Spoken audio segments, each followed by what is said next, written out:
Buenas noches.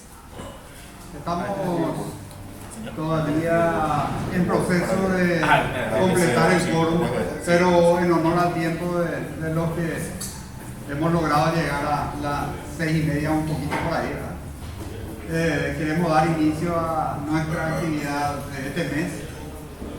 La idea en esta ocasión es presentarles a todos los que tengan interés en el tema del manejo de las sociedades anónimas y las sociedades en general, la propuesta de modificación que hemos elaborado en la comisión técnica que hemos conformado dentro del seno del Club de Profesionales, que hemos trabajado durante 3 o 4 meses en plena pandemia, entre el mes de mayo y agosto aproximadamente del año 2020. Y hacer también una mención especial que en aquella ocasión nos acompañó el querido Carlucho Merzán, acá en la persona de Oscar, recordarle un poco a nuestro querido Carlucho. También estuvo con nosotros en varias reuniones.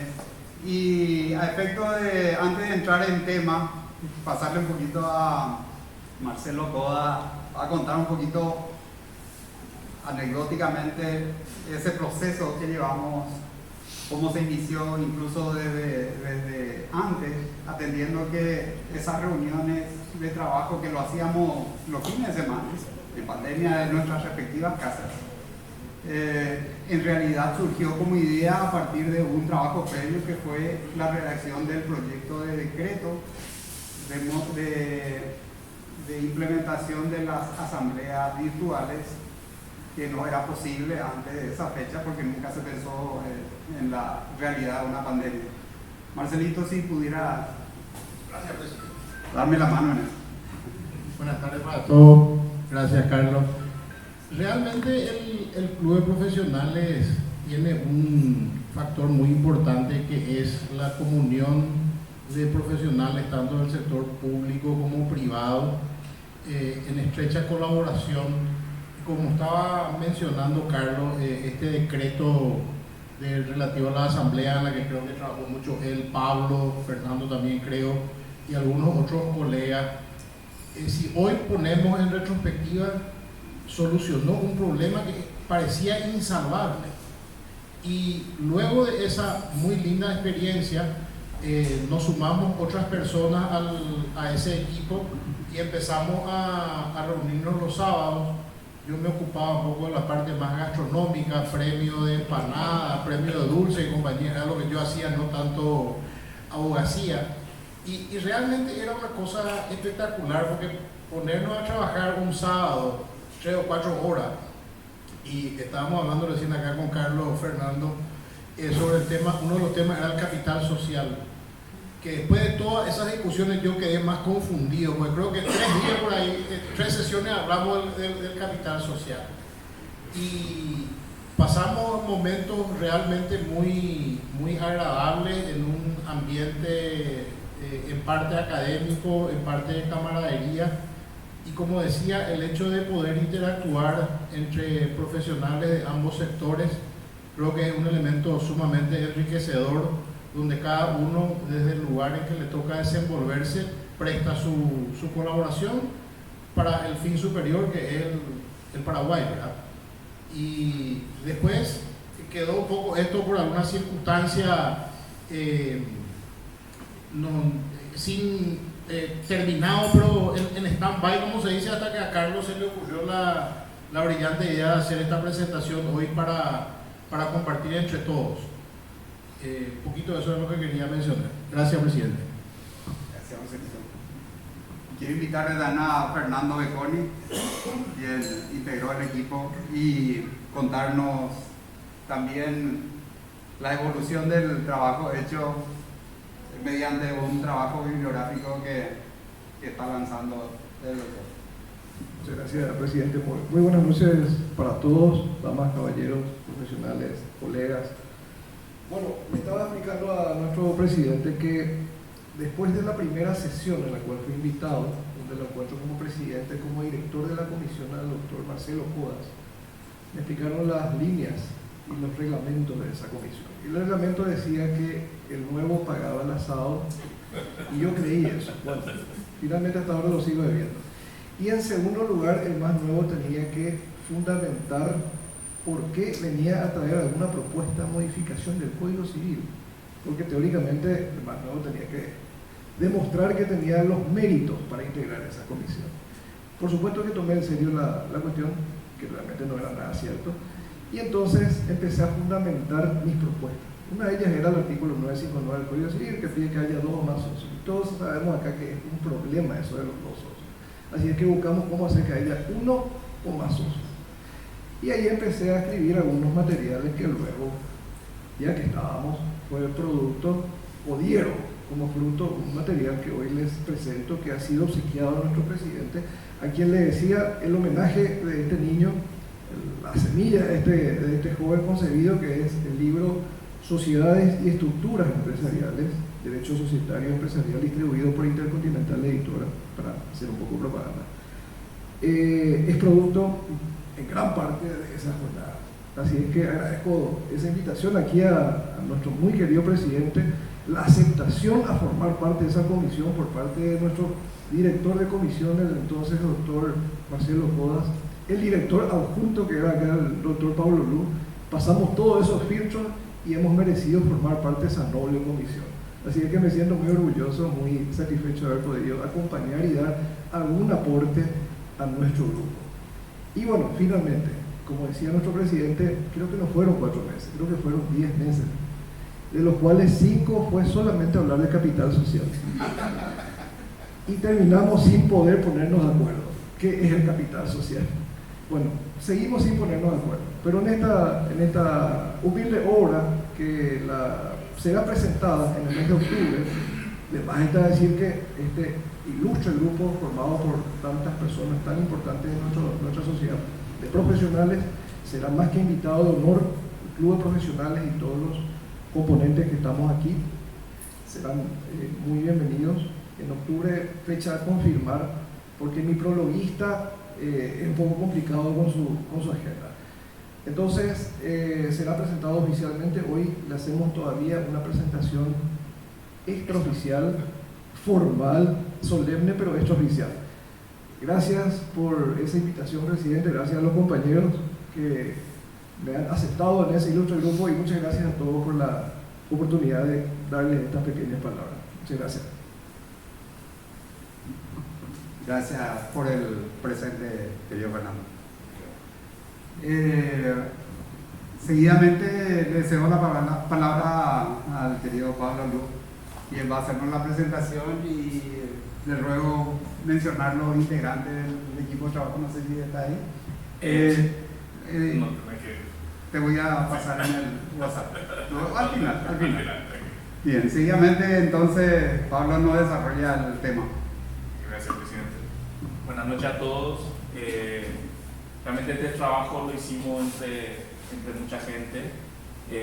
Hoy recordamos al doctor Carlucho Merzán, pero también debíamos recordarle a Miriam, los chicos que también trabajó bastante con nosotros en esos sábados largos en la pandemia.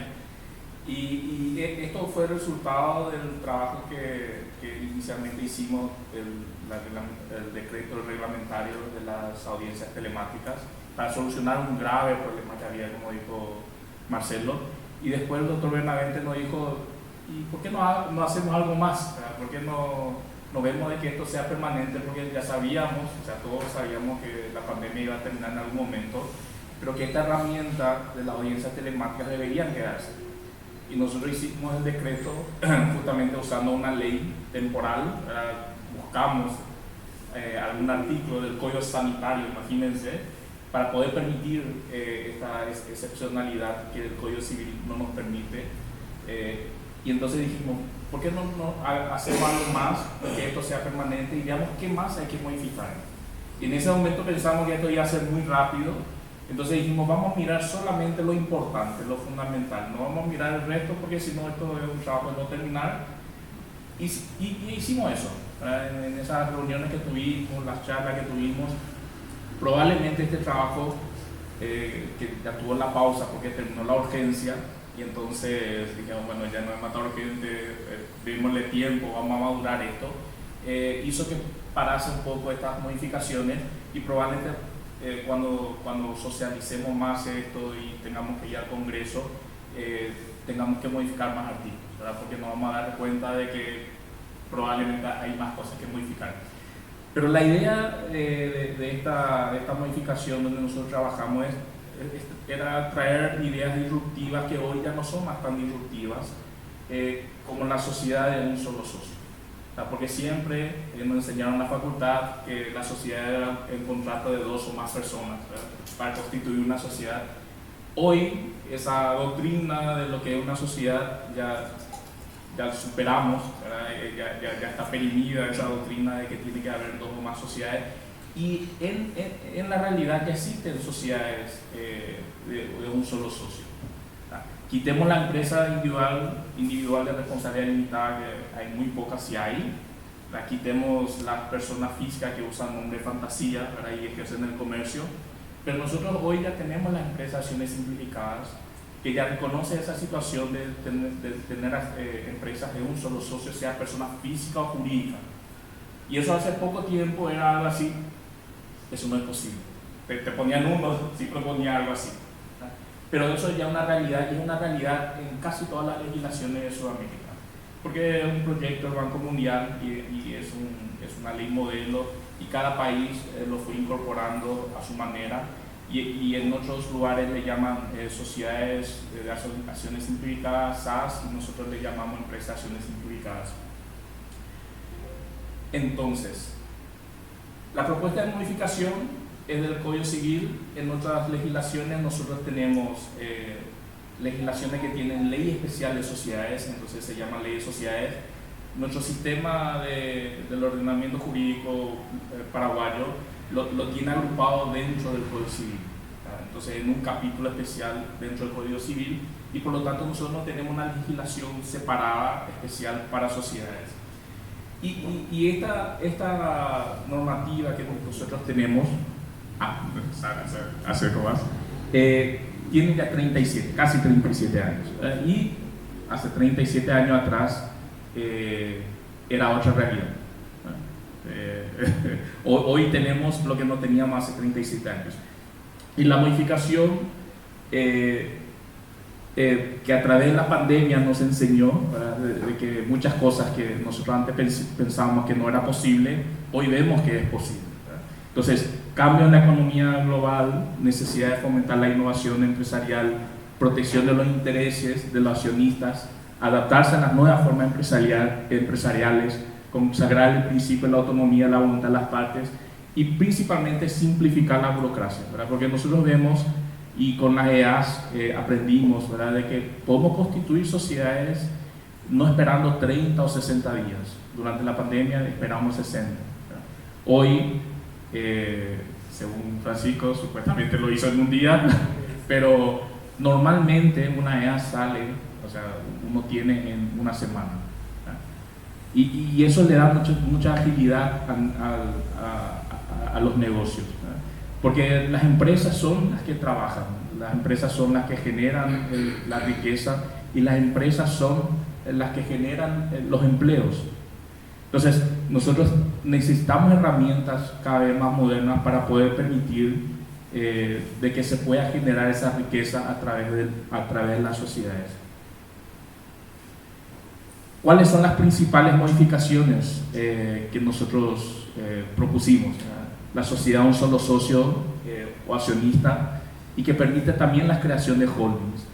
Las holdings fue un tema que fue solucionado por el doctor Carlucho Merzán en la modificación de la ley 6380, porque en la norma tributaria la distribución de utilidades a las empresas que nuevamente son accionistas de empresas por debajo, eso ya no está alcanzado hoy por el impuesto a la renta empresarial.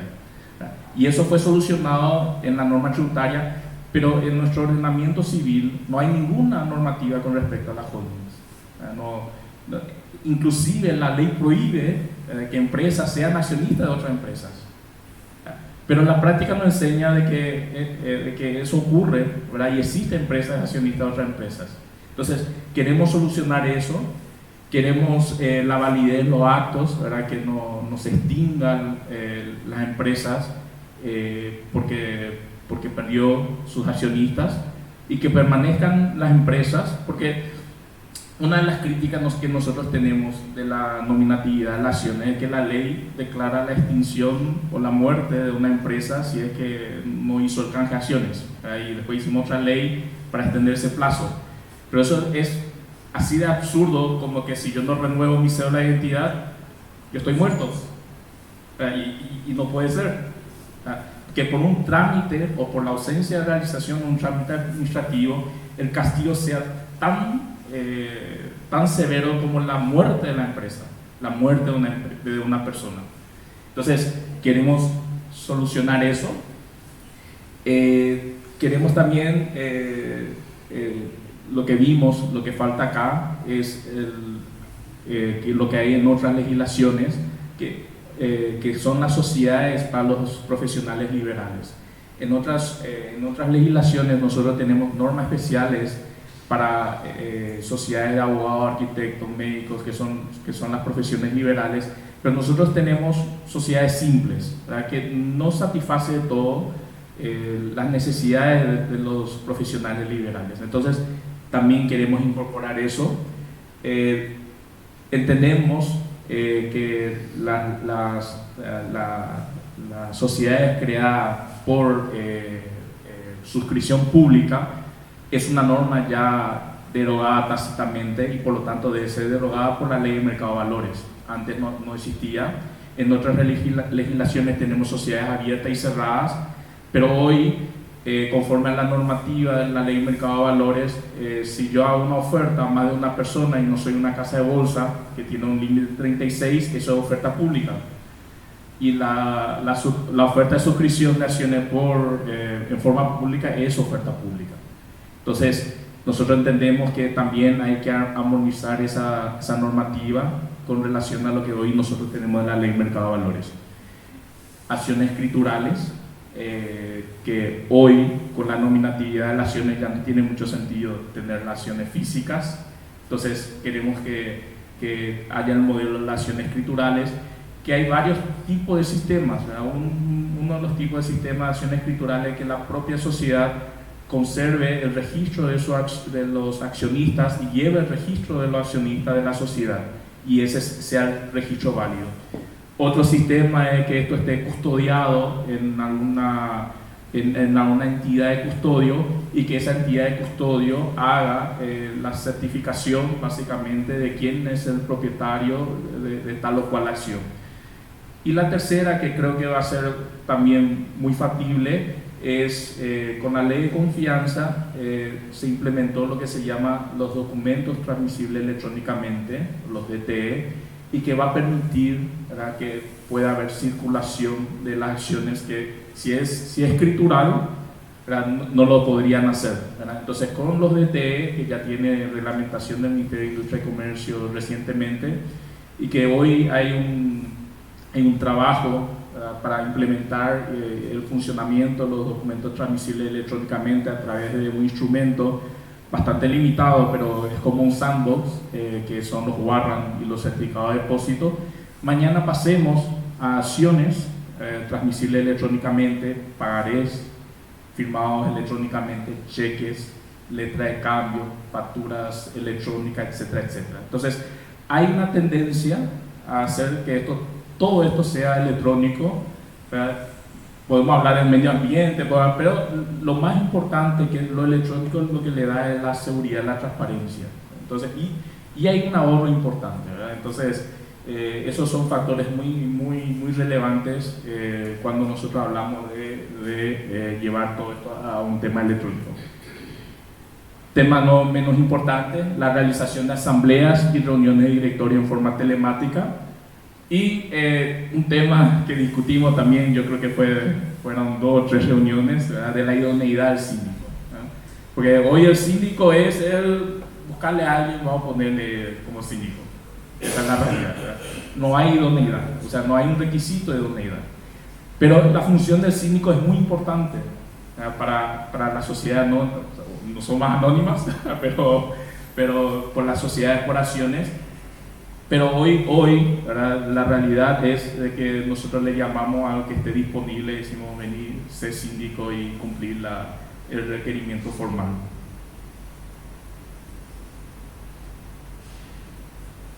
Traje ejemplos de legislación comparada, porque yo creo que lo más disruptivo que nosotros tenemos, y después vamos a pasar a analizar los artículos que nosotros modificamos. El doctor Beconi va a hacer la presentación porque él hizo el comentado, de que ya no es más un tema tabú. Otras legislaciones ya lo tienen incorporado. Argentina lo tiene incorporado en el artículo 1, ¿verdad? Dice, habrá sociedad si uno o más personas en forma organizada conforme a uno de los tipos previstos, bla, bla, bla, bla, bla. O sea, ya prevé que puede ser de uno. Brasil, yo encontré sobre las sociedades limitadas que permite también socio de uno en la limitada. En Chile también permite la existencia de sociedades de una sola persona física o jurídica. En España son sociedades de capital, la sociedad de responsabilidad limitada, anónima y sociedad comandita por acciones. La constitución de las sociedades de capital se constituyen por contrato entre dos o más personas o en caso de sociedades unipersonales por acto unilateral. Las sociedades anónimas podrán constituirse también de forma sucesiva por suscripción, publicaciones.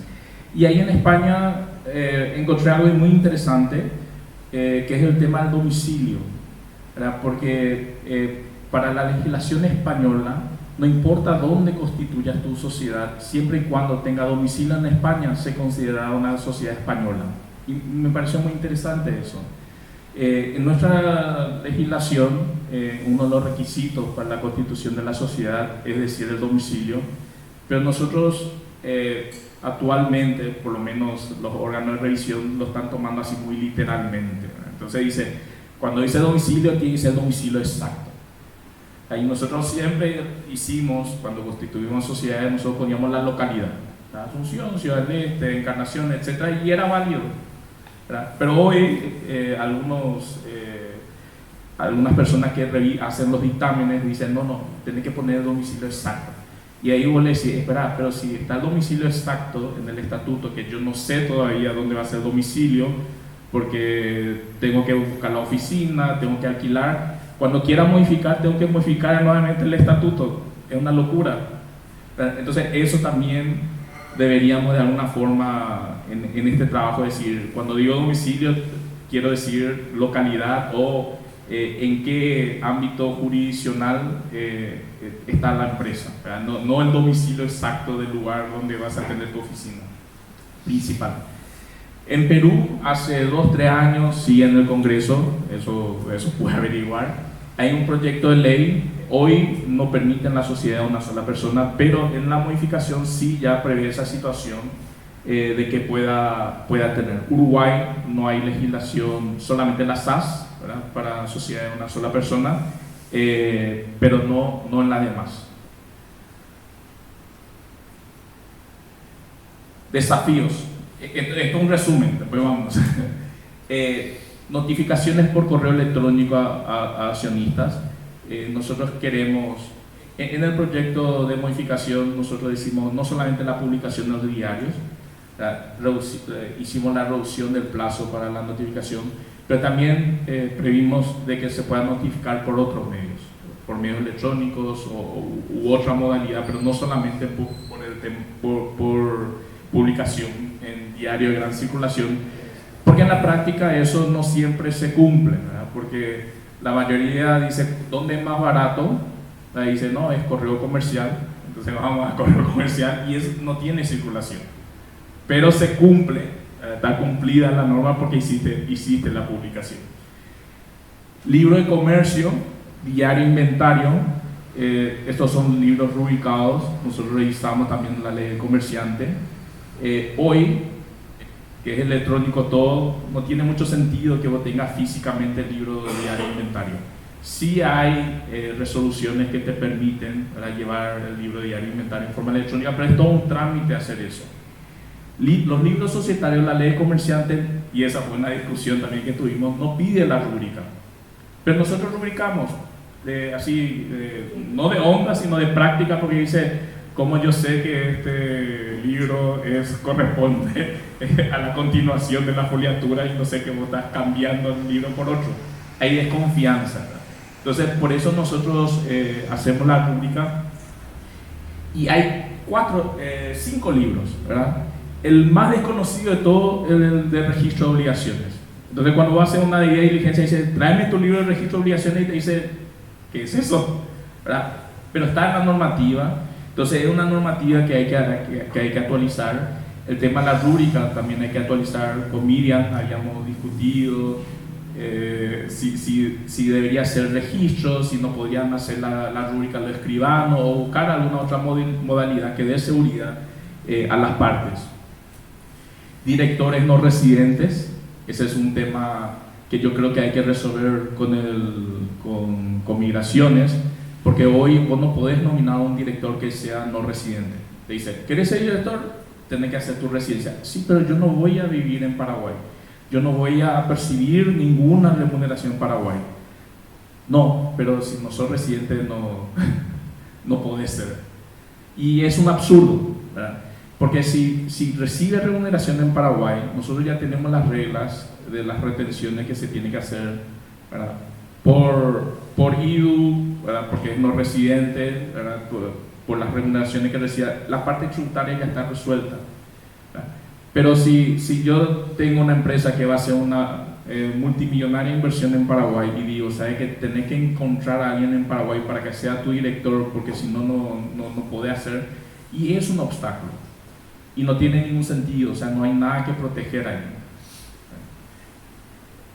Gobierno corporativo es un tema que para las instituciones supervisadas es un tema que ya está, o sea, ya hay exigencia. Es un tema que también va a llegar a los demás tipos de sociedades. Responsabilidad social ambiental. Antes había responsabilidad solamente social, ahora también ya deberíamos mirar la responsabilidad ambiental. Y dejé para el último, para el veneno, ¿verdad?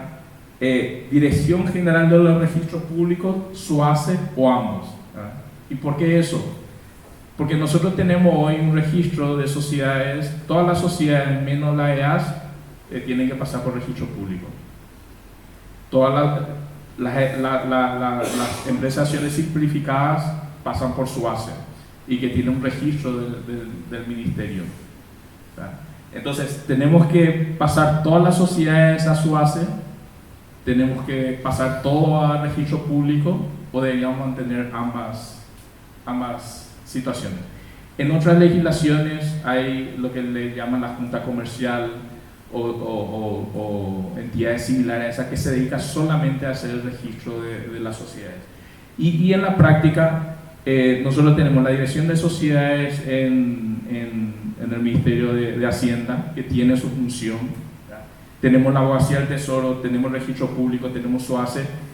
¿No sería más una idea buena juntar todo eso y dejar en una sola institución?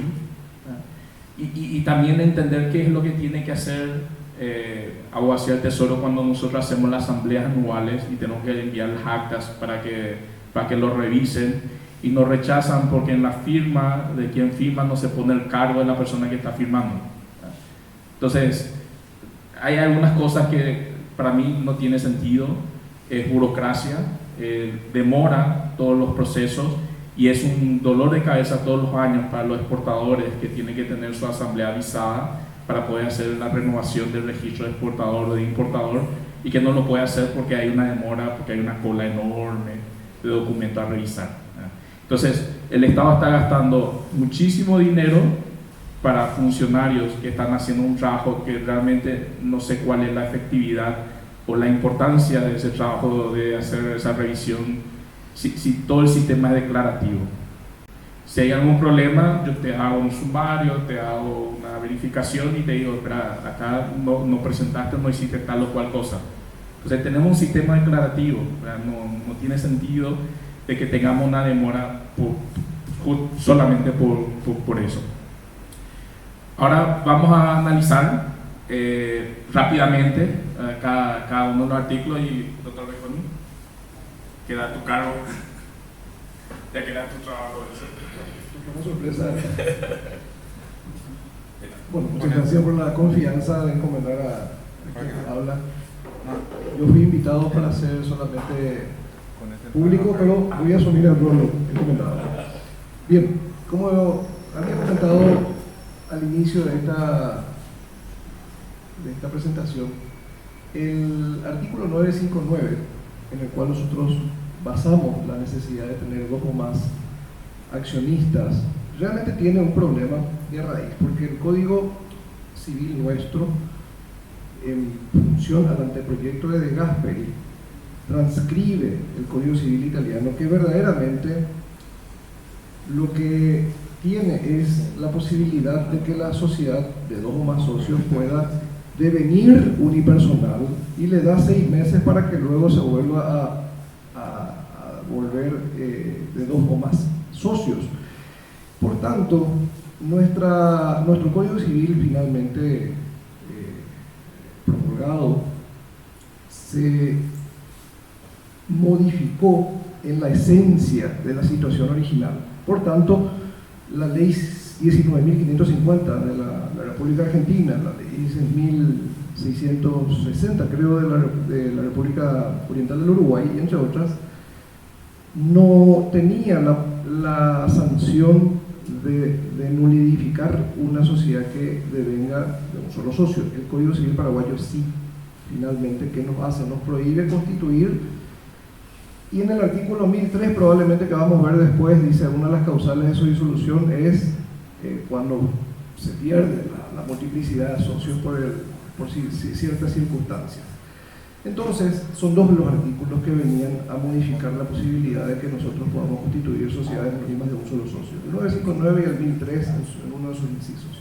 A partir de allí vimos esta necesidad, lo reformulamos, le dimos este sentido de que una o más personas puedan constituir una sociedad. Y ahí viene la dicotomía del concepto societario, lo cual explicamos que en el siglo XIX se iniciaba la teoría de la institución, en donde la sociedad no es un contrato, la sociedad es una estructura, y a partir de esa sociedad se construye la teoría del fondo de comercio, que es un patrimonio de afectación. Para todos los profesionales aquí presentes, quienes estamos en el derecho, estamos muy familiarizados con el concepto patrimonio de afectación y con el concepto del fondo de comercio, como un conjunto de activos tangibles e intangibles que forman un cuerpo.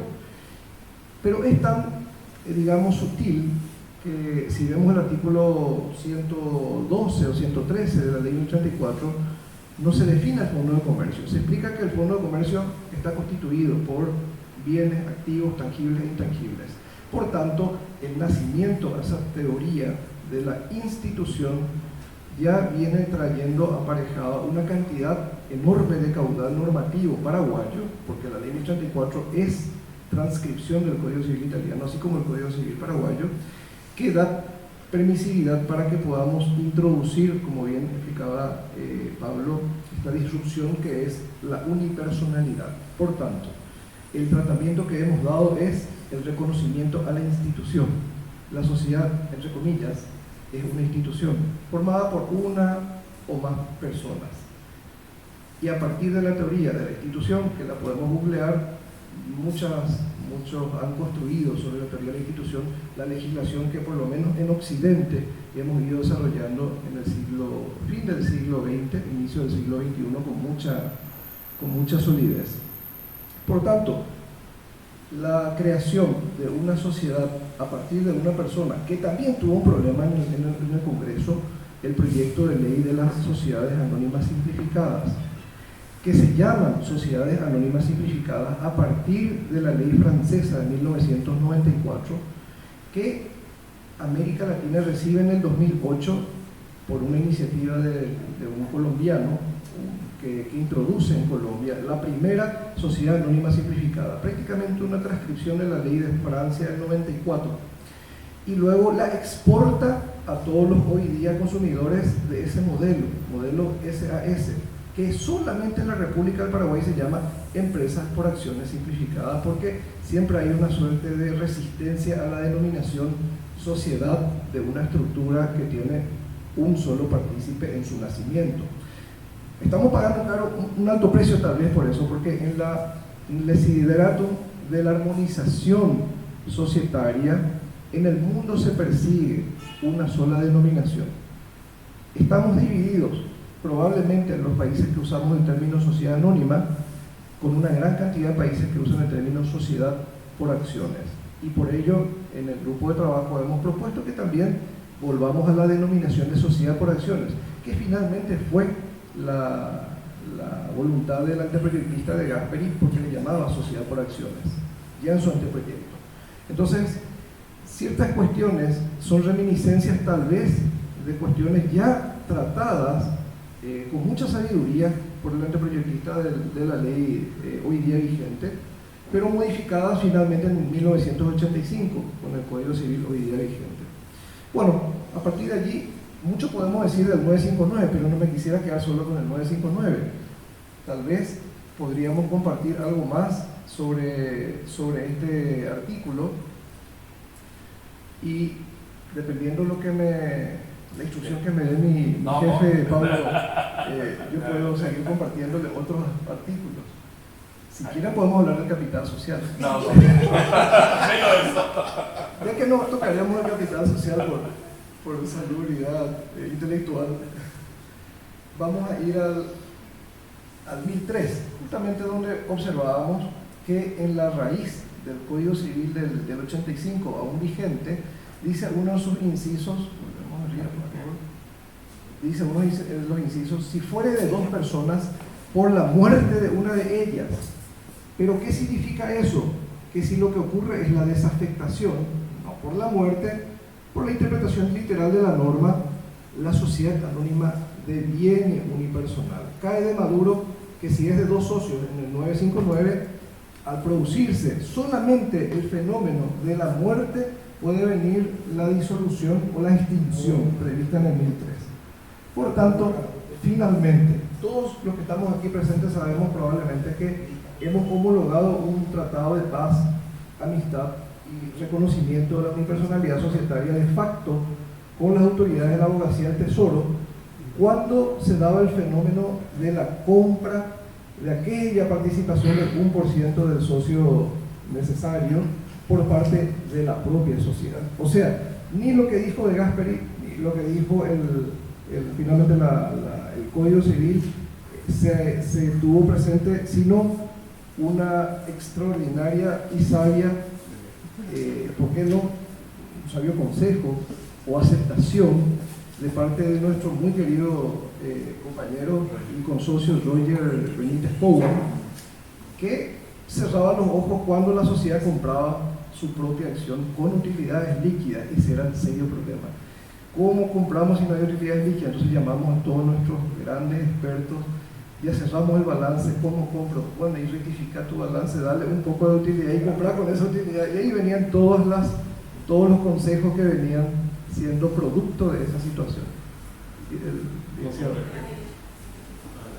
Con respecto nomás a lo que estaba diciendo relacionado con el tema de la posibilidad de que una sociedad deviniera unipersonal en el momento de que queda con un solo accionista. Si se solucionase esa situación, también entonces podríamos llegar se estaría previendo que uno pudiera transformar una unipersonal en SA, porque hoy en día esa situación es imposible. A pesar de que en algún caso yo ya vi una unipersonal transformarse, y sé que todos los abogados que vieron eso no estaban muy contentos, digamos, porque parecían o pensaban que era una aberración. Sin embargo, con esta situación se estaría corrigiendo esa cuestión, ¿no? Totalmente de acuerdo. En esta situación, la sociedad puede devenir, puede nacer de dos o más, puede nacer con un solo accionista, persona física o jurídica. Ese era todo un tema. Lo cual, como esencia, lo que se busca en el siglo XXI es la transparencia. Y al tener transparencia ya de que sea de 2 o más socios o de 1, ya es una cuestión meramente anecdótica. La unipersonalidad hoy día se constituye en una necesidad, porque un porcentaje muy elevado de sociedades se constituye solamente como administradora, o mejor dicho, titular de activos sin necesidad de moverlos, modificarlos, de comercializarlos. Y bueno, esas son estructuras muy bien definidas para esa función. Bueno, luego creo que en cuanto a este artículo, también hemos señalado que, respetando la construcción de nuestra ley de sociedades, que es el Código Civil finalmente, estaríamos todavía teniendo a otras estructuras societarias como la sociedad simple, en comandita por acciones, colectiva, en comandita simple, capital e industria, que siguen viviendo, siguen vigentes. Probablemente todos los que estamos aquí presentes no hemos visto en nuestra vida, yo por lo menos confieso que no vi ninguna en comandita, tal vez habré visto una. Y ahí tenemos una, bueno, tenemos un distinguido consorcio que vio una. Entonces vamos viendo que es un producto muy raro la sociedad en comandita. Es un producto muy raro, pocas veces visto. Yo tengo dos en comandita y realmente son fantásticas, porque vienen a resolver problemas que nosotros resolvíamos de una manera mala. Había una persona que tenía capital, otra que sabía trabajar, entonces hacíamos una sociedad y ¿cómo hacíamos? 50-50. Y se ponía que cada uno ponía 50% del capital, lo cual era una mentira. Y en comandita es tan simple porque yo pongo el capital, vos pones el trabajo, nos dividimos las utilidades 50-50, 70-30, 30-70, como se quiera. Y es fantástica la sociedad en comandita. Yo tengo 2 andando nuevas, no viejas, y funcionan maravillosamente. Honestamente no sé por qué, yo creo que es desconocimiento o falta de práctica que no lo usamos, pero son maravillosas. Bueno, yo propongo que le invitemos al licenciado Sánchez que comparta una próxima reunión exclusivamente para darnos esa experiencia. Por favor, doctor. Ahí en esa misma línea nomás, yo he tenido oportunidad de trabajar ya con varias sociedades en comandita, más que nada producto del derecho internacional, donde para el derecho germánico estas sociedades en comandita tienen una consideración diferente, pueden ser consolidadas, las demás no. Entonces las que yo tengo son todas de capital alemán, y porque están alineadas con el derecho alemán, estas inversiones eligieron ese tipo de sociedad. Y como decía Francisco, tiene particularidades que hacen más fácil la vida, había sido para algunas cosas. De acuerdo, bueno, de hecho algún historiador la define, nace en Italia, la mayoría de las sociedades nacen en Italia realmente en su estructura histórica, actualizadas, y nace justamente por esa necesidad de dividir al que pone trabajo, al que pone capital. Paraguay en el año 90 y pico creó también la sociedad Capital e Industria, y la pregunta en aquella época de muchos era: ¿para qué hacer la sociedad Capital e Industria si ya teníamos la sociedad en comandita? No es igual. Bueno, a ver, me encantaría escuchar la tesis del licenciado Sánchez. Pero no es igual. No es igual, ¿por qué? Porque en la sociedad en comandita, el que aporta el capital no puede meterse en la administración o pierde su limitación de responsabilidad. Y ahí hay también una responsabilidad ilimitada de parte del socio comanditario. Sin embargo, en Capital e Industria es mucho más amplio, mucho más moderno, se pueden limitar responsabilidades de cada uno, se puede participar. Es una situación mucho más moderna y más, yo creo que habría que modernizar nuestro actual Código Civil en la parte comandita con lo que es la Capital e Industria. Son parecidos, pero no son iguales, sobre todo por las responsabilidades del capitalista y el que trabaja. O sea, ahí está radicada la diferencia. Muy interesante acotación, y eso es cierto, porque recordemos que el socio comanditario no podía figurar, solamente tenía dinero, y si su nombre eventualmente figuraba entre los comanditados, él pasaba a ser solidariamente responsable. Eso es cierto. Ilimitadamente. Muy buena acotación. Bueno, eso nos lleva a pensar brevemente también en la problemática de la sociedad simple. Un tema que viene atado nomás a eso, que mucho tiempo resolvimos con una figura que tal vez, no sé si acá lo abordaron, pero sería interesante que lo aborden, el bono de participación. Pues muchas veces la participación del socio capitalista la solucionábamos con el bono de participación, que es la aportación que tiene derecho a utilidades, pero que no tiene gestión ni administración. Entonces por ahí, si no lo tocaron, sería bueno también por ahí tocar eso. Estamos recibiendo varias recomendaciones y vamos a darle vida a algo que ya le queríamos enterrar, que eran las sociedades comunistas. Vamos a volver a por favor, licenciado. Perdón, para salir comandita quería nomás, ya que el micrófono estaba cerca, aprovechar. Además de para sociedades de un solo socio, el Estado nos enseñó hace mucho cómo poder hacer otra cosa aparte de comprar una acción con sus propias utilidades líquidas y distribuibles. Ya nos mostró con ESAP y Copaco. Porque creo que todos sabemos que ESAP es 99% del Estado paraguayo, Copaco 99% del Estado paraguayo. El otro accionista cada uno es el otro. En ESAP 1% es de Copaco, 99% del Estado y viceversa. Finalmente es una solución. ¿Cómo? El ferrocarril, ¿qué era? No, ya no más, hace rato que... ¿A cambiar?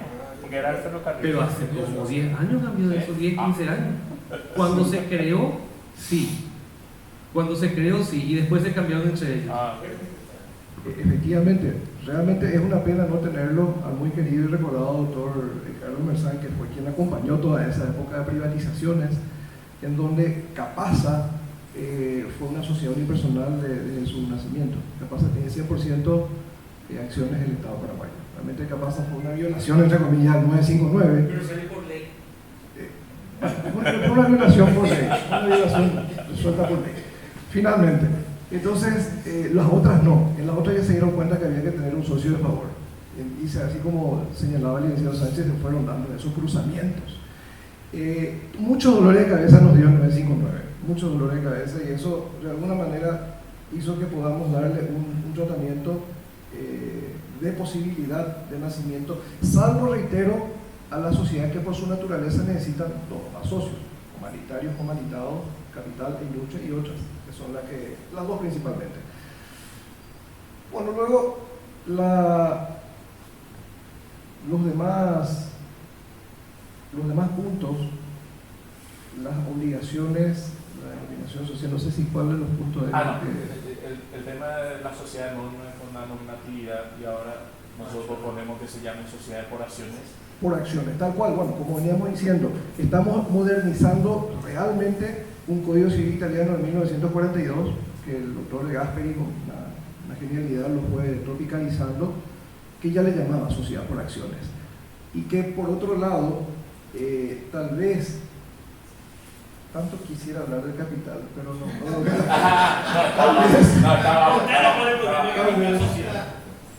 Tal vez en la antigua ley de sociedades anónimas. Bueno, muy buena pregunta. Yo voy a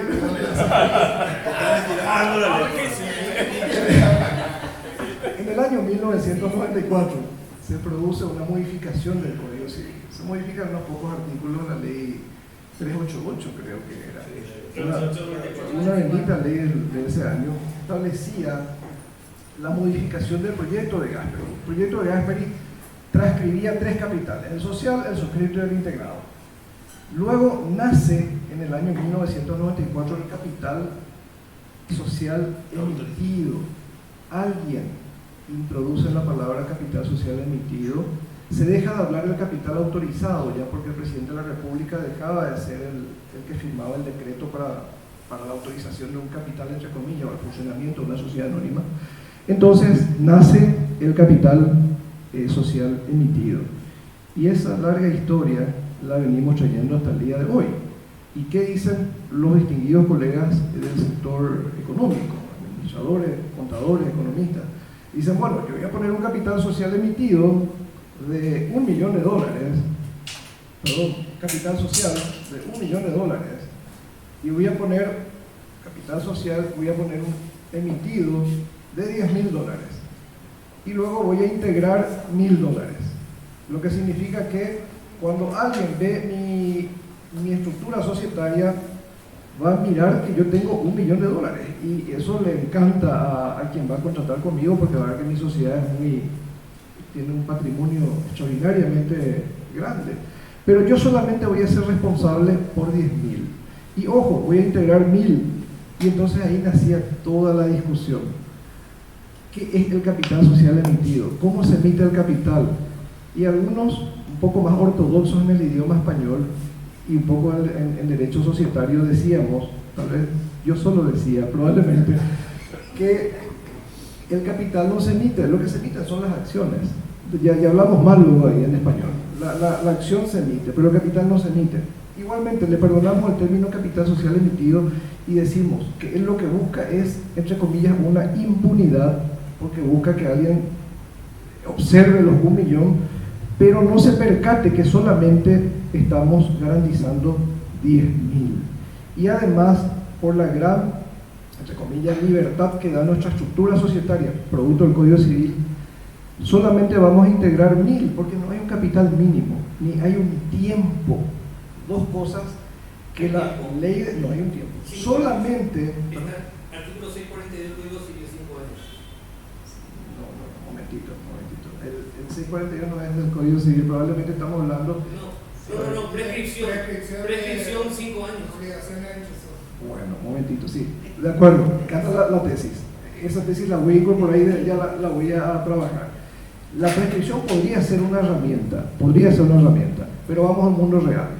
Todas las sociedades que se han constituido y hace 10 o 20 o 30 años nunca se han aumentado el capital, siguen ahí sin prescribir sus obligaciones, sin que se extinga, sin que se reclame. Pero entendamos una cosa, la suscripción del capital emitido de $10.000 significa que alguien tiene que responder por los 9.000 que no están en el mundo jurídico. Y eso sí les puedo decir con mucha propiedad, es un consenso para algunos juzgadores en el sector del Poder Judicial. Si alguien suscribió 10.000, integró 1.000 y no tiene los 9.000, responde solidaria e ilimitadamente con todos sus bienes a los 5 años, a los 10, a los 20 y a los 30. Con todos sus bienes particulares, responde con todos. Reitero, y con mucho respeto a la tesis de la prescripción, que me encanta, puede liberarle de alguna obligación a alguien, pero estos 9.000, para la gente que está en el sector contable, constituye una obligación personal solidaria e ilimitada, sin límite de tiempo para los socios suscribientes de este capital, entre comillas, emitido. Por tanto, el capital social, el capital que decía de Gasperi, suscripto, el capital social, de Gasperi lo llamaba así, luego llamaba el capital suscripto y luego llamaba integrado, con mucha sabiduría y con mucha simpleza, el mismo modelo que siguen prácticamente todas las legislaciones de América Latina. No existe otra, como la República del Paraguay, que haya dado nacimiento al capital social emitido, que solo lo tenemos aquí. Esa simpleza hace que en algunos países, Argentina dice se suscribe un porcentaje, Uruguay también, Paraguay dice se suscribe el 100%, versión original del año 1985. En el 85 decía así. Entonces, ¿qué pasaba? Social 100, suscrito 100, integrado 1. No había 99 en caja y respondíamos los suscriptores con todos nuestros bienes de manera solidaria e ilimitada. Eso era tan claro, pero tan claro, tan nítido, hasta que se modifica esta composición que da nacimiento a este denominado capital emitido. Por tanto, la inseguridad jurídica que consideramos y elimina el capital social emitido en este proyecto de ley homologado, aceptado, tal vez tolerado por los demás consocios de la comisión, nos da nacimiento nuevamente a aquella fórmula antigua del capital social suscripto e integrado. Por supuesto que viene después una ley en materia de sociedades emisoras, en donde se establece un parámetro máximo de 3 años, una mínima integración, una cuestión bastante más bien formal, porque ya hay intereses de terceros, y la sociedad emisora, el capital abierto, sí tiene un corset en donde dentro de tantos años lo que no se llega a emitir se le da un corte y con lo que se llegó termina integrándose el capital íntegro de una sociedad emisora de capital abierto. Y allí nace un concepto bastante sano que lo vamos incorporando. Y por otro lado, también establecemos en este proyecto de ley un mínimo de capital suscripto y un tiempo máximo de integración para darle seguridad jurídica a todas las estructuras societarias, a las cerradas y por supuesto que las abiertas ya tienen luego su modalidad de límite de tiempo para integrar. Más allá de la teoría de la prescripción, que es una brillante idea dependiendo de qué lado estamos, todas estas seguridades que buscamos compartirlas y que hoy día creo que estamos nutriendo bastante por estas opiniones que me están dando también, lo que se busca es tener un capital cierto, no una cosa que pueda ser estratosférica en números y pequeñita en responsabilidades, darle un tiempo, un capital cierto, darle una suscripción cierta y también darle un periodo de tiempo de integración que genere la obligación de que se cumpla con esa, reitero, integración. No quisiera pensar qué va a ocurrir cuando tengamos que entrar en un juicio ordinario a buscar embargar o afectar los bienes particulares de los socios suscribientes cuando tengamos que decirle, usted suscribió esto, integró esto y por tanto busco que esos 99 que no los tiene integrado un juez en lo civil y comercial de primera instancia dicte una sentencia que quede firme en todas las instancias para poder llegar a cobrar, entre comillas, el crédito pretendido. Eso va a ser un material de estudio extraordinario. Entonces, vemos medular esta cuestión del capital porque todas las discusiones que se han dado o que giran en torno a este concepto de alguna manera nos obligan en este mundo jurídico económico a buscar proponer a nuestro legislador y a nuestro mercado seguridad jurídica. Bueno, para no polemizar mucho esta cuestión de capital social, pero compartiendo un poco otros puntos que también consideramos sumamente importantes en nuestra propuesta.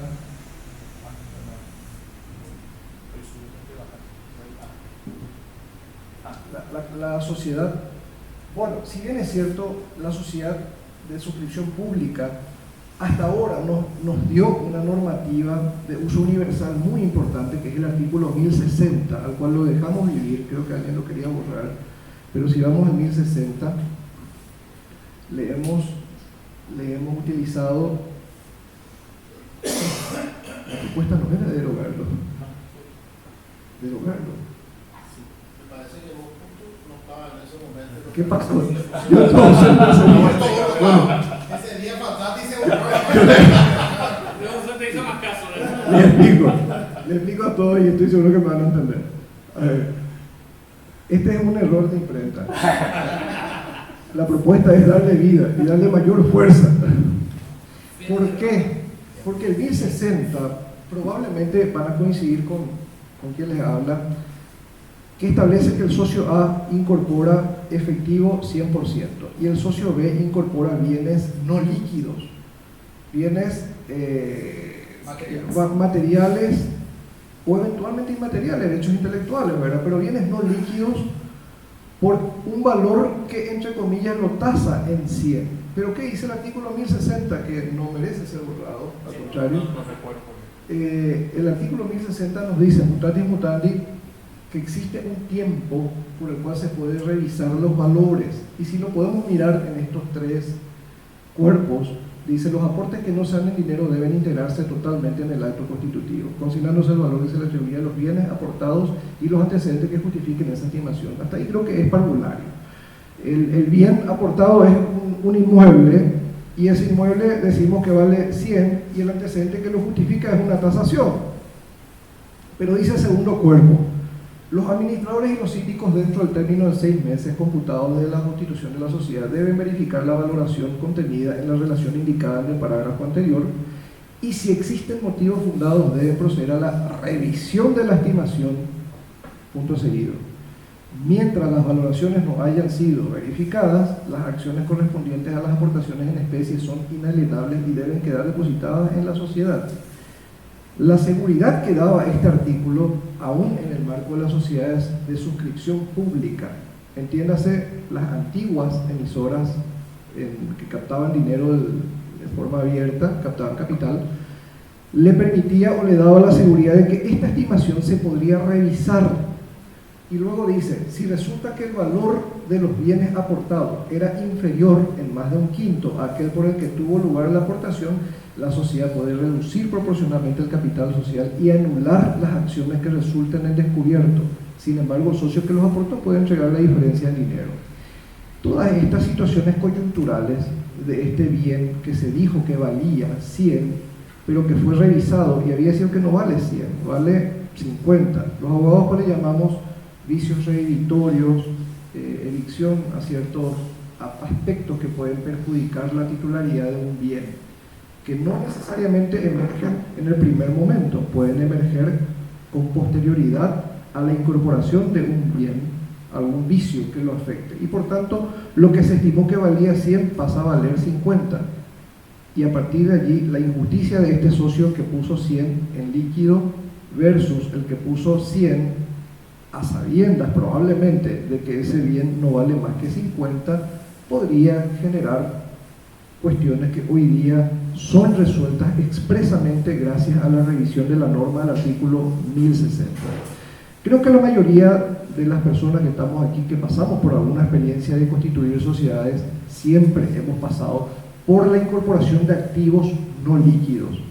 Y esa es una situación que la consensuamos, la tratamos, entre comillas, en la confianza de los dos o más partícipes de una estructura societaria, pero que están expuestas, no siempre por dolo, puede ser por culpa o puede ser también por una cuestión eventual, a ser afectadas en su valoración. Por tanto, consideramos sumamente sano la supervivencia del artículo 1060 que debe seguir allí y tal vez puede ser mejorado porque permite una herramienta que no todos la observamos y la encontramos en el momento que tenemos esta situación. Quienes administramos cuestiones de sociedades, en muchas oportunidades nos encontramos con disputas sobre el verdadero valor del activo no líquido, integrado y afectado con posterioridad por el motivo que sea.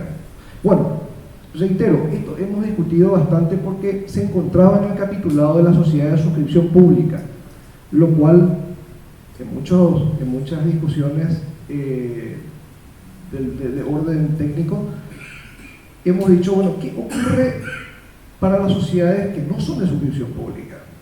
Y tenemos el artículo 6 del Código Civil que nos da la necesidad o la herramienta de la integración por vía de la analogía. Entonces, como en derecho civil podemos hacer analogía, en derecho civil y comercial aplicamos la norma de la analogía, lo importamos a ese principio de la sociedad de suscripción pública al universo de las sociedades cerradas.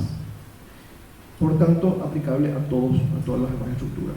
Una discusión también muy importante fue en materia de las sociedades de responsabilidad limitada, la herramienta clara que nos da el Código Civil cuando nos dice el precio de la cuota. Y el precio de la cuota tiene, entre comillas, una valoración que le puede permitir vender la cuota social por la forzosa venta a los consorcios, porque la sociedad de responsabilidad limitada es una sociedad híbrida, de capital y de personas, pero con un poco más de aditamento de personas que de capital, a diferencia de la sociedad anónima, que no tiene un reglamento y en donde venía la oferta preferente. Recordemos todos que en todos los estatutos decimos que el socio tendrá el derecho a la compra preferente, a la oferta preferente, y luego se podrá ofrecer a terceros. Y no hay problema con esa fórmula. El consorcio que hoy sale de la sociedad le debe ofrecer al socio A o B, preferentemente. ¿Pero a qué precio? Y ahí viene un poco la discusión, al precio que él quiere en la sociedad anónima. No así en la SRL, que ese consorcio que sale está obligado a respetar un valor de tasación. Y dice mutandis mutandi que si el valor que le íbamos a pagar es superior, él lleva ese dinero. Pero si ese valor resulta inferior, es el precio de tasación. Y por tanto hemos incorporado en el artículo correspondiente de las sociedades anónimas la oferta preferente con la valoración de la acción de manera a no discutir y a no dejar supeditada a la especulación la oferta de este socio que está saliendo y que a nosotros nos ofrece cara a su acción, pero que a un tercero le va a regalar o le va a vender al precio que quiera, que es una cuestión también que sí está más o menos regulada, pero en el derecho de receso en la sociedad anónima. En el artículo 1060 y pico del Código Civil vamos a hablar del derecho de receso, y cuando hay decisiones, redomiciliación, modificación del objeto, cuestiones sustanciales que eliminan la pluralidad de votos y que inclusive nos ponen a los que tenemos 5 votos a la par de los que tienen un voto, a todos por igual, a alguien no le gusta o a alguien no le gusta, y ese tiene el derecho que todos conocemos de receso. Y solamente en ese derecho de receso existe la valoración de la acción al valor del mercado, entre comillas, unas palabras muy poco felices, pero que más o menos nos llevan a una cotización de la acción que va a ser objeto de venta. Estas pequeñas sutilezas que les estamos compartiendo fueron producto, obviamente, de la experiencia de la mayoría de los que participamos en esta comisión, pero que estoy seguro que más de uno de ustedes habrá pasado y va a poder contribuir con nosotros en compartir estos aspectos que estamos refiriéndoles. Otro punto también que tal vez vamos a poder destacar en las cuestiones que yo podría identificar como sustanciales, se trata de la... de las opciones de derecho a voto. Perdón, sí. Recordemos que la Ley de Mercado de Capitales introduce la famosa acción preferida o sin derecho a voto, que luego, por analogía, algunas sociedades cerradas utilizan.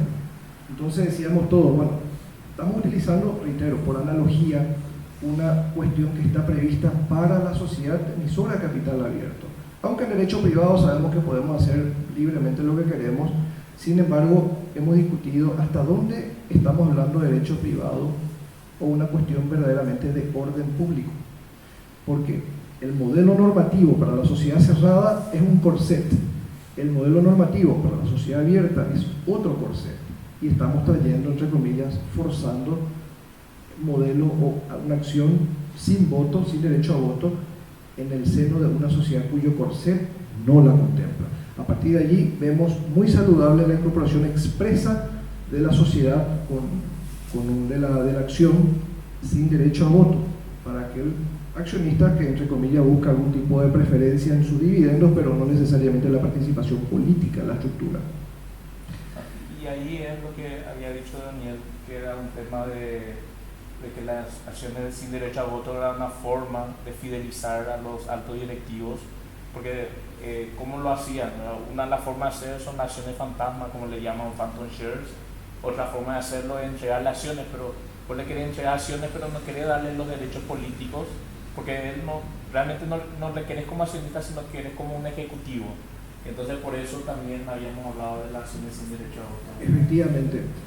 Si bien es cierto, hoy la ley nos da los bonos de goce y participación, que se constituyen en una particular utilidad o un porcentaje de las ganancias que tiene la sociedad, y que le da esa herramienta que nos comentaba y nos recordaba el doctor Pablo Lu, pero esa acción sin derecho a voto se constituye también en una herramienta de fidelización de los directores principalmente. Y ahí quería apoyarte en el sentido de que las acciones, ¿por qué las acciones es más interesante? Porque si la gestión del ejecutivo hace que la empresa se evalúe más en el momento que venda esas acciones, porque normalmente hay esas condiciones, esa acción va a valer más. No solamente por las utilidades que recibe por esas acciones, sino por el mayor valor que va a tener esas acciones por la propia gestión de ese ejecutivo que vos le querés fidelizar. Entonces vos le entregás esa clase de acciones. Bueno, totalmente. Y bueno, entonces encontramos también allí una alternativa en materia de reestructuración de la forma de las acciones. Si bien es cierto, luego, a ver, esto ya sirve de forma. De la comparación. Bueno, allí venía una cantidad de discusiones. Una de ellas era permitir que se tome un préstamo para que la sociedad pueda de alguna manera mitigar ese problema de la compra de la propia acción con utilidades líquidas. Bueno, además está decirle que ese aspecto, sí, acá lo que habíamos colocado, o sea, la modificación es que también se suspenden los derechos económicos, no solamente los políticos, ¿verdad? Porque no tiene sentido que la sociedad es accionista de la propia sociedad y se distribuya utilidades y mejora, ¿no? Entonces pusimos expresamente que también los derechos patrimoniales, le llamamos, también estén suspendidos. Mantuvimos el tema de que las acciones se compren con las propias utilidades. Si la sociedad no tiene utilidades, no podría comprar sus propias acciones. Es un tema de discusión. Ese es un tema casi sin fin también. Pero para no quedarnos mucho allí, porque podemos pasar bastante tiempo en esa discusión, luego...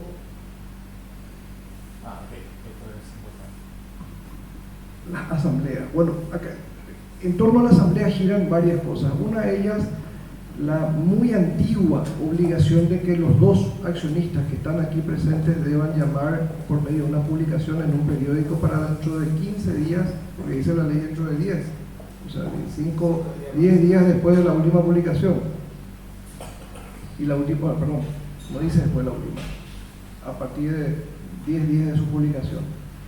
¿Qué problema trajo los 10 días a partir de la publicación? Y los problemas son que para el doctor Codas los 10 días vienen desde la primera, para el doctor Lu los 10 días vienen desde la quinta. Y hay un juez de primera instancia, situación real, que dijo es 10 días después de la quinta. ¿Y por qué no después de la primera? La Cámara de Apelaciones le dijo no, están equivocados, es 10 días después de la primera. Gracias a Dios no llegó a la sala civil ni a la constitucional, pero alguien dijo que era después de la primera y otro dijo que era después de la quinta. Y cuando se habla de una nulidad de asamblea, eso puede tomar costos enormes, porque ahí se liquida, según hoja de buen cubero, o por el valor del capital, o por el valor de todos los activos, o por el valor de la publicación del diario. Ustedes elijan cuál les gusta más. Un juez de primera instancia les va a dar cualquiera de las tres opciones. La inseguridad jurídica es enorme. Entonces, ¿qué dijimos lo que estamos aquí? Vamos a hacer una resolución folclórica. Mientras que esto siga así, hacemos el día número 15. Ya tomamos nomás el día número 5 como el día 0. Y a partir de allí le damos hoy salida salomónica a los 15 días de la primera publicación. Pero buscamos que esto sea mucho más sano, que ya no exista más publicación. Están los dos accionistas. Ahora se sientan y ahora hacen asamblea. Los españoles le llaman asamblea universal, los uruguayos ya lo introdujeron hace rato, los argentinos también. Creo que nosotros ahora vamos a ponernos al día. Hemos tenido oposición fuerte de dos colegas que creo que eran abogados de un diario o de otro, que no deseaban que se deje de publicar, pero los hemos ignorado.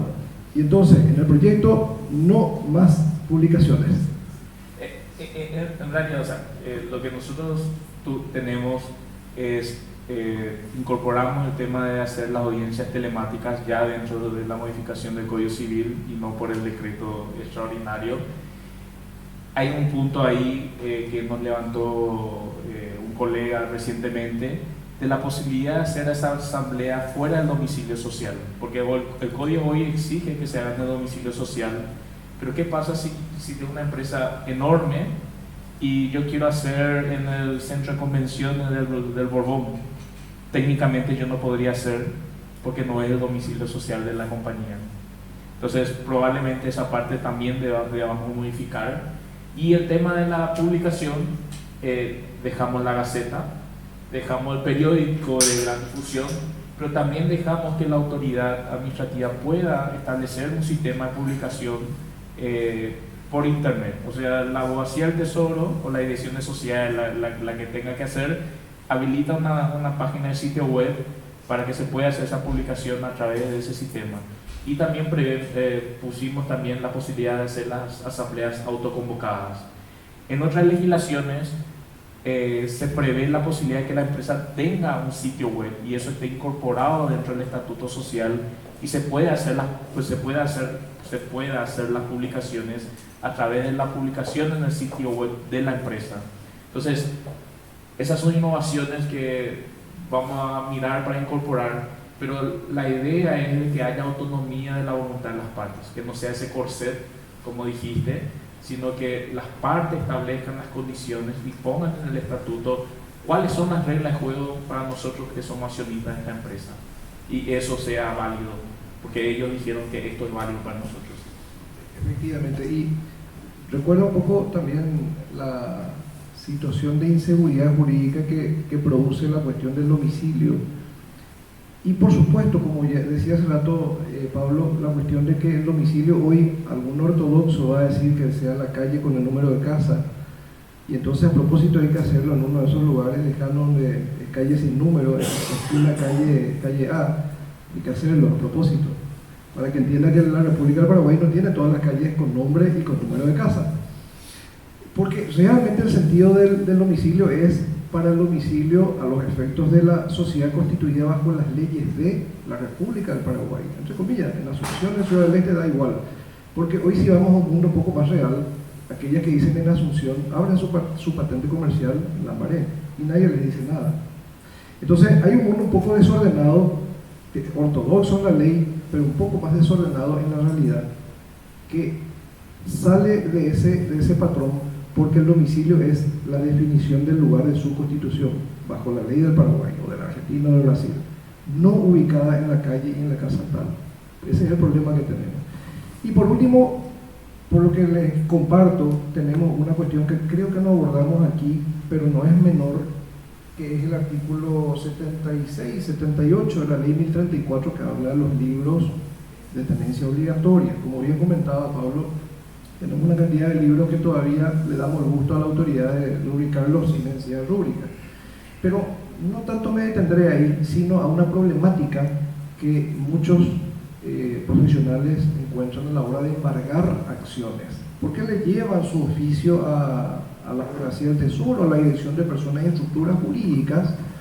Y ellos dicen, señores, disculpen, pero nosotros no registramos embargo, no somos registro de acciones. ¿Y entonces qué hacemos? Y bueno, leamos el artículo 76, probablemente de la ley 1034, donde dice el libro de registro de accionistas. Y ahí dice que tenemos que poner el nombre, el domicilio, la cantidad de acciones, etcétera, etcétera. Y dice luego los vínculos que tiene esa acción. Por supuesto que los vínculos no significan absolutamente nada en el idioma español, porque el vínculo sería qué relación tiene esa acción con alguna persona física, jurídica o con algún objeto, ese es el vínculo. Pero el problema que se dio en la ley madre, que es la ley italiana, el Código Civil italiano, es que decía vincoli o vínculos, y que vincoli en italiano significa afectaciones, medidas, por supuesto que embargos o cualquier tipo de restricción de dominio que tenga una acción. La ley 1034 se tradujo sin interpretar la palabra vínculos, y por tanto hoy, para bien de todos los que queremos defender a alguien, la acción es inembargable. Sencillo, porque no tenemos dónde anotar el embargo de la acción, porque nuestra ley dice que se anotarán todos los demás elementos que pueden ser útiles y además de ellos los vínculos, pero no dice las medidas cautelares, ni mucho menos por supuesto los embargos ni otras afectaciones de esa acción. Entonces, hoy estamos huérfanos de un mecanismo de embargo de acciones por un problema de traducción de la norma madre, de la norma vigente en la República del Paraguay. Y solamente puede ser resuelto cuando en algún momento las autoridades del sector público y el sector privado consensuemos, que encontremos un mecanismo confiable para poder anotar las medidas cautelares sobre acciones. Más de alguno de ustedes nos va a decir, bueno, esperemos la asamblea, vayamos ahí, esperemos los 3 días para el depósito de la acción y embarguemos en ese momento. Pero si no se va ese accionista a depositar su acción y le deja al accionista que él solo se presente, nunca le vamos a poder encontrar en esos 3 días y él se nos va a seguir corriendo durante todo el tiempo que él desee, porque no vamos a poder inscribir las medidas cautelares. Cuando lo defendamos al deudor, somos felices, pero cuando queramos afectar acciones de un deudor nuestro y seamos acreedores, ahí nos encontraremos con este problema. Bien. No solamente eso, yo tuve un caso que, bueno, mi experiencia, me da vergüenza hablar al lado de todos ustedes que claramente tienen más experiencia que yo, pero mi pequeña experiencia tuvo un caso positivo de embargo de una acción, casamos en una asamblea, fue algo así histórico, y digo, bueno, vamos a probar. Coincidentemente se fue el embargo, no puedo ejecutar hasta hoy el remate público de ese embargo. No hay registro, o sea, no tengo las herramientas jurídicas a través de mi juicio ejecutivo para llevar a remate esa acción. Bueno, hay algunas herramientas que... Pero... En nuestra justicia general hay mucho desconocimiento como algo nuevo, aunque no es algo nuevo. Para nuestro juez es algo nuevo, o sea, me miran así como, ¿y doctor, cómo vamos a hacer esto? Yo empecé a pensar, y bueno, y ver alguna alternativa, pues, lo difícil que ya puede encontrar y casar la acción, más difícil que puede ejecutar, y ahora está con chicanos por parte de la sociedad, y estamos trabados, esa es la verdad. Una pregunta. ¿Retiraron las acciones embargadas o las dejaron, cómo dejaron embargadas las acciones? Secuestramos las acciones. Fue medio complicado, el oficial de justicia secuestró las acciones, así como secuestro de vehículos, secuestró las acciones y pusimos en conocimiento ante el juez, dijimos dejar el depósito en el juzgado, es complicado, no sabíamos realmente qué hacer. Bueno, propongo a la comisión que ese sea un caso de estudio para una próxima reunión. No tengo todavía solución, o sea, no llegué a un resultado que mi cliente quiere cobrar su plata. Fantástico. Probablemente sea el primer caso que encuentro que se secuestró la acción, porque la acción se embarga pero no se secuestra, o por lo menos es que el embargado no permite que se la secuestre. En este caso, la verdad, era un apoderado y le dijo, bueno, yo no quiero problema, tomar llevar. Y tampoco sabía si llevaron o no, dije así, llevo la acción, era una responsabilidad. Llevo el oficial. Muy buena suerte, muy buena suerte. Pero fue un hecho muy utópico que todavía no logró el fin final hasta ahora. Realmente el caso que comparte la colega es un caso de estudio que merece ser profundizado y que, reitero, lo propongo que sea así, es que lo permite, en algún momento podamos mirarlo. Adelante. Yo le conozco al colega, ¿verdad? Respecto a este tema, después también quiero mencionar algo, contar una experiencia respecto al capital. Pero este tema del embargo, yo pienso y a veces pienso fácil. Si un inmueble, el oficial va al registro público, o un vehículo, el oficial va al registro público, automotor, y logra el embargo del inmueble o de yendo a una institución, ¿por qué no podría pensarse en un sistema de registro, ya sea dirección de sociedades de abogacía, la propia sociedad en la que el oficial o quien sea vaya y anote la medida, ¿no? O sea, si un inmueble, reitero, un inmueble, una estancia de 20.000 hectáreas puede embargarse de esa forma, sencillamente sin la participación del deudor, ¿por qué no una acción, ¿no? O sea, pensar en la forma en la que esa medida pueda anotarse sin estar buscándole. Yo también tuve una experiencia, no tuve la suerte de Moni, lo fuimos a amenazar la vida al tipo para que entregue su acción, ¿verdad? Obviamente el tipo le llamó a mi abogado, se pasó su pieza y no salió nunca más y no pudimos hacer efectivo, ¿verdad? Eso respecto al tema del embargo, que es para mí también sumamente necesario. Y el tema del capital, quiero contar una experiencia. Yo adelanto, soy un defensor acérrimo de la libertad contractual que deben tener los socios. Es más, si voy a mencionar un poco más sobre mi pensamiento es que el orden público en el derecho societario no existe. Y para que no me maten, voy a ceder un poco y decir que existe en muy pocos casos el orden público. Y en cuanto al capital social, yo tuve una experiencia en la que dos personas, futuras socias, tenían la intención de crear una sociedad y yo les mandé como requisito capital social. Y ellas me dijeron, no necesitamos. Y yo le iba a decir, ¿cómo no van a necesitar? No, nuestro capital es nuestra creatividad, porque tiene una cabeza espectacular. Nosotros vamos a presupuestar al cliente, el cliente nos va a dar la plata y nosotros vamos a hacer el trabajo y vamos a ganar la plata. No necesitamos un capital inicial. Y yo le decía, ¿y algo tenemos que poner? Porque la ley exige que poner algo. ¿Y cuánto es algo? Me decían, hay un mínimo máximo. Y no. y después yo otra vez, pero no conviene poner tan bajo porque después capaz haya que aumentar y hay que hacer otra modificación. Entonces, yo al menos digo que hay veces, o sea, los tiempos de hoy, capaz, muchísimas cuestiones ya no son innecesarias, tanto como el capital social, que tanto discutimos y a veces no es innecesario. Entonces, para comentar la experiencia de que hubo un caso de que estas chicas no necesitaban capital social ni inicial, ni emitido, ni autorizado, ni nada de esas cosas. Gracias. Y disculpa por hablar tanto. Realmente las dos tesis, me adhiero a las dos tesis y empiezo por la segunda y le sumo. La importancia del capital social en la historia, en derecho, se sostenía que era una garantía.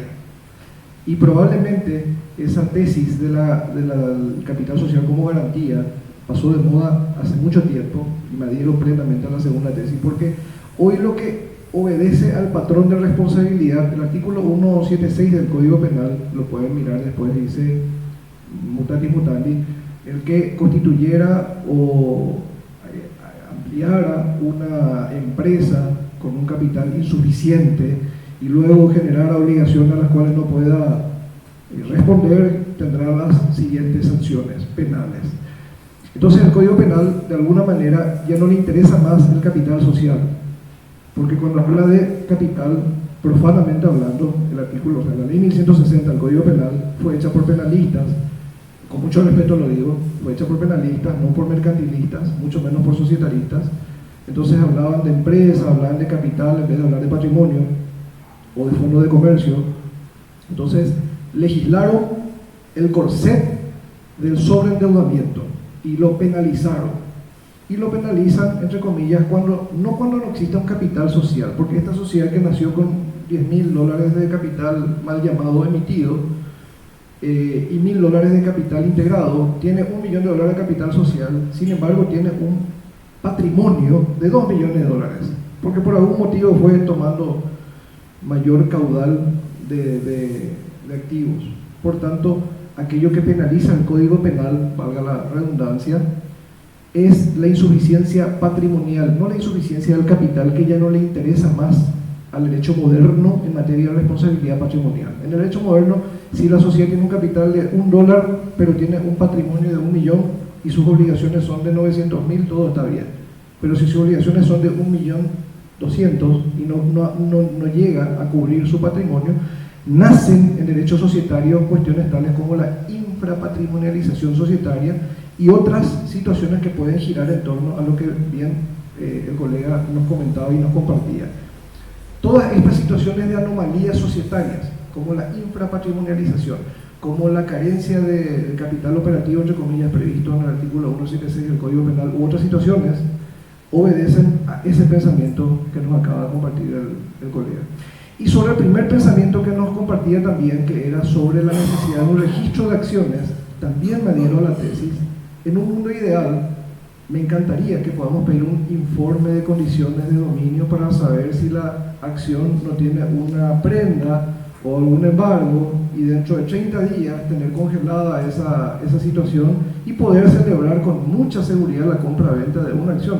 Ese es un mundo que yo por lo menos me adhiero, pero la naturaleza del espíritu de la ley que nos rige es el Código Civil Italiano 1942, donde la libertad económica, en un momento histórico de un país y de un continente, buscaba esa libertad de establecer que las transacciones sean fáciles, de que se puedan comprar y vender, y que en los registros del propio comerciante, veníamos de una lex mercatoria de 300 años, donde todo era crecimiento del comercio, y una Italia que era producto y era el seno de esa Europa de crecimiento de la libertad y el comercio, buscaba transacciones fáciles, rápidas, confiables. Y eso, reitero, hasta hoy lo tenemos en nuestra ley, con la lástima de haber sido mal traducida, no haber sido debidamente interpretada la lengua original. Entonces realmente agradezco mucho ambas posiciones del colega que me permiten un poco compartir y estar totalmente de acuerdo con esa tesis. Pero creo que todavía esto va a durar tiempo. Nosotros probablemente como sector privado vamos a ser muy útiles para el doctor Benavente, que sigue ahí firme, gracias a Dios está está en el lugar donde está, y que vamos a poder ayudarlo a transmitir estas situaciones de embargabilidad o de necesaria seguridad jurídica para poder embargar, prendar y hacer otras cosas con las acciones. Mientras tanto eso siga así, vamos a tener que sobrevivir con las herramientas que tenemos.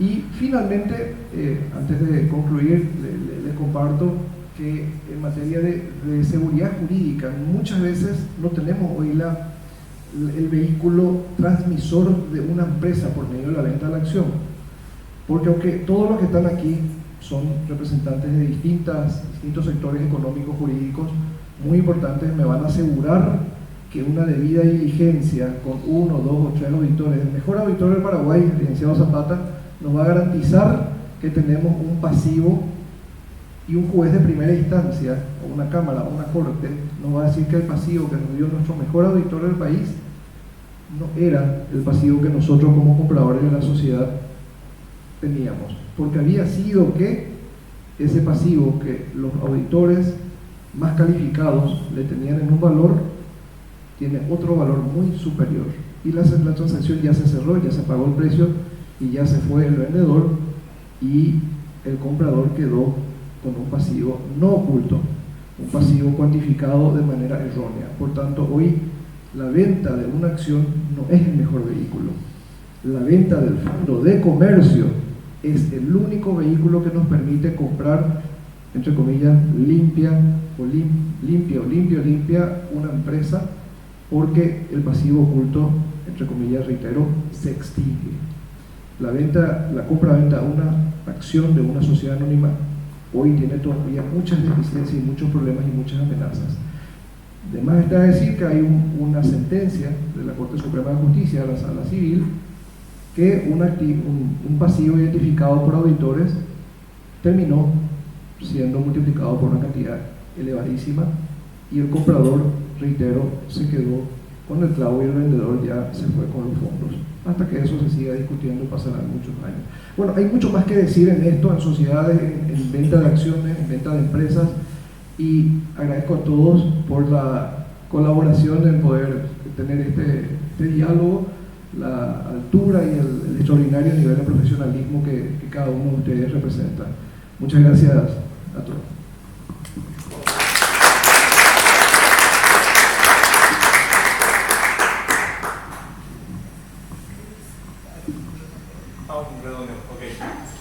Hay otros temas, pero por la hora ya he dicho mucho tiempo, pero hay otros temas como el tema de los representantes de los accionistas, que no pueden ser los directores y los síndicos, y si el accionista confía, ¿por qué no podría ser? Pusimos también el tema de que las cartas poderes no requieren apostilla de legalización, que es un trámite que se nos exige y que piden las reuniones de directorio en forma telemática. Entonces hay muchas innovaciones que nosotros queremos incorporar. Sabemos que este trabajo puede mejorar, así que con esta presentación que hicimos ahora en el Club de Profesionales, si ustedes tienen alguna idea más que puede apoyarnos, Pablo ya nos pasó algunas, entonces vamos a incorporar y vamos a empujar todo juntos para que podamos hacer finalmente la modificación de la parte de sociedades dentro del Código Civil. Agradecido también a Pablo Luz por la presentación, y el trabajo no es un secreto, el trabajo es abierto, vamos a compartir con todos para que lo lean, para que también lo evalúen. De hecho, es un trabajo propuesta, podemos estar de acuerdo en algunos aspectos, no vamos a estar de acuerdo todos, porque hay cuestiones conceptuales que cada uno concibe, interpreta a su manera, y lo que pudimos plasmar son aspectos que pudimos consensuar, incluso algunos que quedaron en el tintero, por llamarlo así, sin consenso, y esto está también bajo evaluación de la Dirección de Sociedades y de la Abogacía. Es intención que una vez consensuado lo más posible, incluso ajustar más el trabajo. Seguramente a partir de esta reunión tal vez nos volvamos a reunir otros 3 meses, otros 6 meses quizás. Y finalmente poderlo presentar a nuestro Parlamento y que lo evalúen y lo aprueben si fuera posible, quizá el año que viene. Agradecerle la presencia a todos y esperamos que sea un aporte no solamente para los profesionales, sino para el país. Gracias a todos.